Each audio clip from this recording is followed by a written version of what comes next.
ចំអានេះថាម៉ៃនេះសាដល់ហើយហើយខ្ញុំសាហ្នឹងទៅក្បាលឲ្យពលថ្ងៃហើយពលថ្ងៃថៃមកអង្គុយនិយាយដើមគេណាហ្នឹងបងសុំជ្រៀងជម្រាបបាត់ជូនដល់អូនណា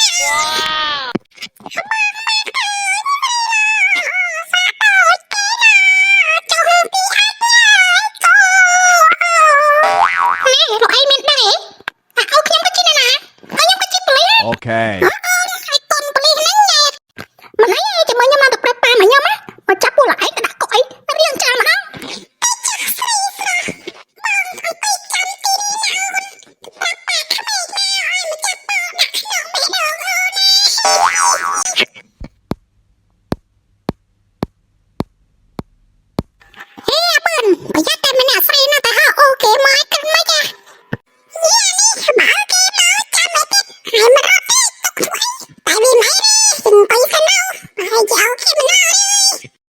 មួយសន្ទុះក្រោយមក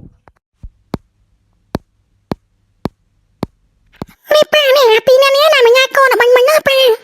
ហេអាពីរនាក់ឯងនឹងមិនញ៉ាយកូនរបស់ពូអា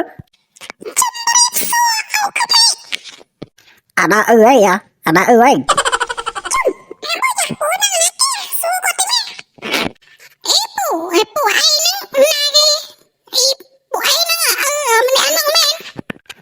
អញទៅកៃវាពួក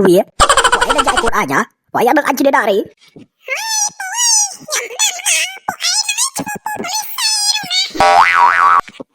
ហើយចាំពួកឯងដឹងហើយពួកឯងហ៊ានញ៉ាយកូនអញទៀតហើយពួកឯងចាំបានញ៉ាយគាត់សុំស្នេហ៍តាពូ Okay. យីពួកអបកាច់ចូលនេះត្រូវបាញ់លើឯង